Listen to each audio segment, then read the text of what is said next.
চট্টগ্রাম বন্দরের new mooring, Pangaon আর লালদিয়া এই ৩ terminal বিদেশীয় operator দিয়ে পরিচালনা করতে চায় সরকার।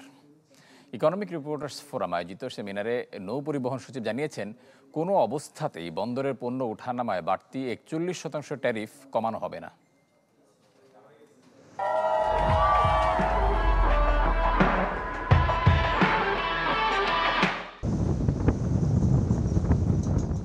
আমদানি রপ্তানি কার্যক্রম গতিশীল করতে বন্দর ব্যবস্থাপনা বেশ গুরুত্বপূর্ণ। দেশের মূল বন্দর চট্টগ্রাম সহ অন্যান্য গভীর সমুদ্র বন্দরের কার্যক্রমের গতি বাড়াতে চায় কর্তৃপক্ষ। তারই ধারাবাহিকতায় বিদেশি অপারেটর নিয়োগ দেয়া হয় ব্যবস্থাপনায়। বিদেশি অপারেটর নিয়োগের মাধ্যমে অন্তর্বর্তী সরকারের আশা, বৃদ্ধি পাবে আমদানি রপ্তানি কার্যক্রম, গতিশীল হবে অর্থনীতি।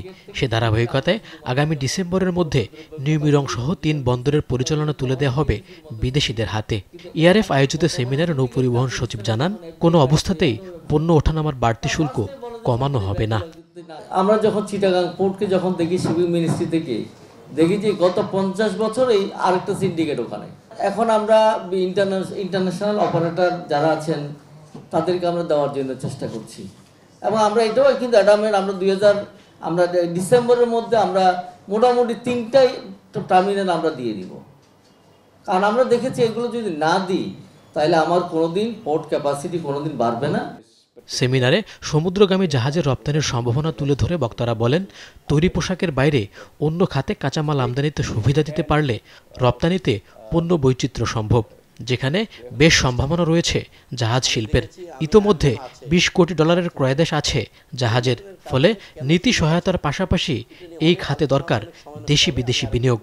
বাণিজ্য নীতিতে একটা বিরাট সমস্যা আছে, সেটা হচ্ছে যে বাণিজ্য নীতিটা কিন্তু আমরা রেডিমেড গভর্নমেন্টের বাইরে গেলে আমাদের যে নীতি আছে সেই নীতিটা রপ্তানিকে সাপোর্ট করে না। আমাদের কিন্তু 2030 সালের যে ট্যাক্স ওয়েভার এটা এখনো হয়নি। তো আমি সেক্রেটারি সাহেব এখানে আছেন শিপিংয়ের, ওনাকে বলবো যে এই বিষয়টা আপনি একটু দেখবেন। এ সময় নৌপরিবহন খাতে বড় সিন্ডিকেট রয়েছে বলে অভিযোগ করেন নৌপরিবহন সচিব মোহাম্মদ ইউসুফ। এখানে যে কত বড় সিন্ডিকেট কাজ করে এটা কিন্তু আপনারা হয়তো অনেকে জানেন না, এবং এখানে অনেক শ্রমিক নেতারও কিন্তু শত কোটি টাকার মালিকও আছে। মইনুল হাসান, চ্যানেল 24, ঢাকা।